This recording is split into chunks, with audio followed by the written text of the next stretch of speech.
Hey Dad, I want to talk about bad movie titles. I don't think that I'm making an interesting observation at all to say that there are a lot of bad movie titles out there, period, But specifically, there's one movie studio that I've been observing a lot lately of having terrible movie titles, specifically titles that feel like they were put together by a committee of executives and not, artistically inspired. And that's right, I'm talking about you, Warner Brothers. I know that you guys are subscribed. And look, okay, so I'm gonna pick on Warner Brothers. I think because I've just noticed a pattern with them recently. But obviously, like almost every movie studio is guilty of stupid titles like this. But I want to talk about 3 trilogies and a treat. 3 trilogies that I think are emblematic of this weird thing that specifically Warner Brothers does with their movie titles. And then if you're well behaved, I will give you a little salami as a treat at the end. First, I want to talk about the Dark Knight trilogy. Now, you're going to notice with most of these movies that I'm talking about today, they are not exactly beloved films, either critically or, with just the wider movie-going public. But obviously, the Dark Knight trilogy, very beloved, and I very beloved it. So I'm not hating on these movies at all. And it's, since it's Christopher Nolan, I kind of want to assume like that he has a tight grip on the creative integrity of these movies, but I don't know if that extends to the title. Maybe not. Maybe I'm just reading into this, but there's something about these titles that feels a little sus. It smells of a studio interference. So the first movie, Batman Begins. It's fine. It's not a bad title. Again, just speculation, but it feels like this movie was supposed to be titled something like Batman Year One, and somebody at Warner Brothers, was just like, well, we need some alliteration. And it also feels very much in the same vein as, Superman Returns, which is a movie that came out the year after Batman Begins. And it's kind of has this naming convention of like brand recognizable superhero name followed by verb describing what they're doing that makes this movie unique. So whatever, it's fine, but it's interesting because it's immediately followed up by The Dark Knight. And dude, The Dark Knight is such a cool title. And I think that Batman Begins is successful enough and critically acclaimed enough that Warner Brothers gives Christopher Nolan a little bit more leash, to do whatever he wants with the sequel. You gotta remember, Batman Begins, it's successful financially. Globally, it ranks 9th box office and then 7th highest domestically. So again, not terrible, but not even in the top 5. Now compare that to The Dark Knight, which makes over $1 billion the year that it comes out to become the highest grossing film domestically, globally of the year. And I think that unfortunately because of that, now this thing is such a financial juggernaut. Warner Brothers is not gonna let anybody take any more risks with it, and they as a studio become so beholden to the brand recognizability of that name, The Dark Knight. And it just drives me nuts, like the lack of symmetry when you put the 3 titles next to each other. Batman Begins, The Dark Knight, The Dark Knight Rises. Like it feels like maybe in another universe it would be The Dark Knight, The Dark Knight Returns, The Dark Knight Rises. I don't know. But clearly, it does not feel like that was like an artistic choice by Christopher Nolan. Again, maybe I'm wrong, but I just think it's a little stinky and it smells like Among Us sus. Sorry, I have to say that for the kids watching. Not like for them, but to get them to watch, because I know that if I say that, YouTube will be like, oh, you like videos that are stinky like Among Us sus? I'm sorry, I'm done. Next. The Hobbit. Now, there's a long history behind the arguably tortured development of this trilogy of films. You can go read about that. Basically, in short, starts out as one movie. Guillermo del Toro is attached to direct. Eventually becomes 2 movies. Del Toro then leaves. Peter Jackson replaces him, and then it becomes 3 movies. And from what I've gathered, it seems like the movies' titles evolve like this, okay? So first, it's just The Hobbit, right? Just one movie titled The Hobbit. Then it becomes The Hobbit: An Unexpected Journey and The Hobbit: There and Back Again. Side note, I think that There and Back Again is awesome. I love that subtitle. It's the original alternative title of the book, The Hobbit or There and Back Again.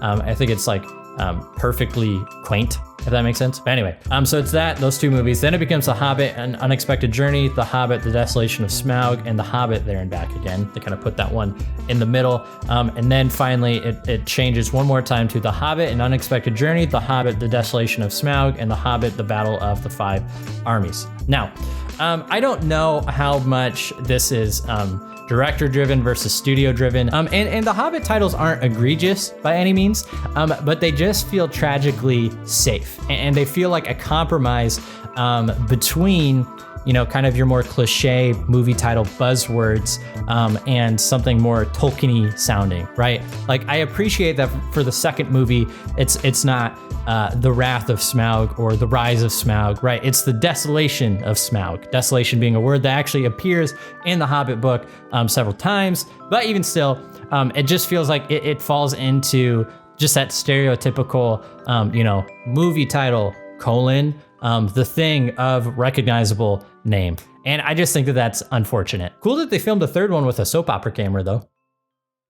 Speaking of title, the thing of recognizable name, let's talk about Fantastic Beasts and where to find them. Similar to the Hobbit franchise, the Fantastic Beasts franchise is a follow-up to one of the most successful and beloved series in the entire history of cinema, and similarly is incredibly troubled in its own right, titles aside. Also similar to the Hobbit movies, the Fantastic Beasts movies, you know, started out as just one, like, we could make one movie, to then we could probably make more than one movie out of this, actually, to then a very overconfident, this is gonna be a lot of movies. And the movie titles themselves are emblematic, I think, of that waning creative integrity. But what's more interesting than that to me is I think that the movie titles and the graphic design of the movie titles is emblematic of waning confidence in the franchise. I went to school for graphic design, so this is super fascinating to me. Please, kids, join me, or not kids, scholars, students, join me we're gonna have a mini lecture on graphic design. Let's just observe these, break these down, dissect them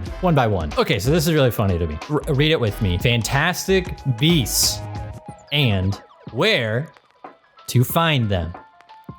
Fantastic Beasts and where to find them. Okay, movie does all right, you know, it's not like beloved by any means, but it does well enough. Next movie, let's see.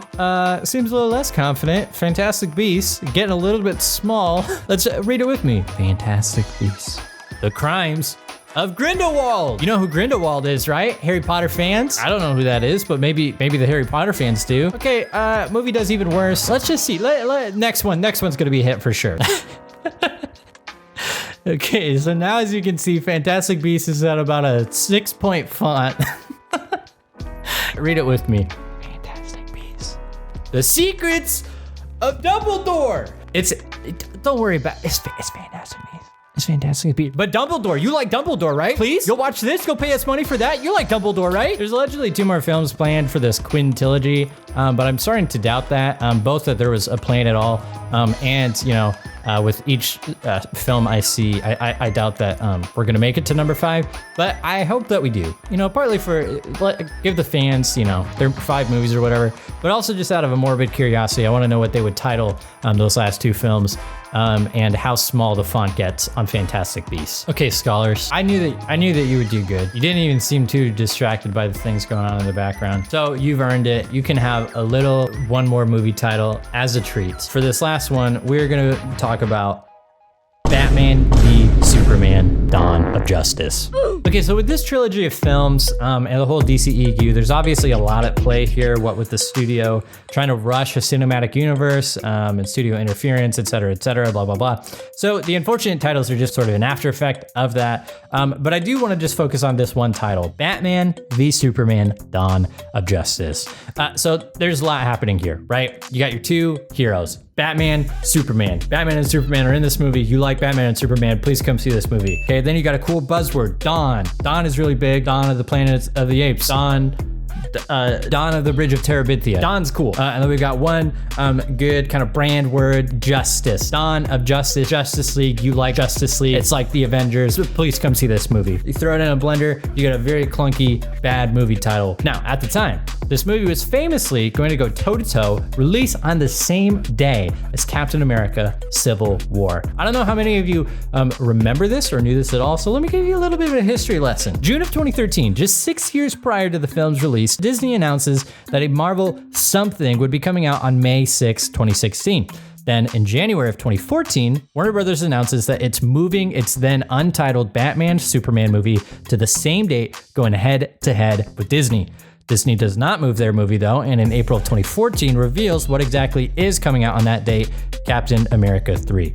The next month, Warner Brothers announces they're also not moving, and the title is gonna be Batman v Superman, Dawn of Justice. You nervous now, Marvel? You nervous now, Disney? For months, the two movies stay on that May 6th release schedule until August 2014. Warner Brothers announces that they are in fact moving the movie to be a March 2016 release date. Then in October of 2014, Disney announces the title of their movie, Captain America Civil War. Now, with such a kind of public squaring off and with the plot points being so similar between the two movies, you can't help but compare the two. It kind of invites comparison. But for the purposes of this video, I just want to look at the two titles because I think this is really interesting.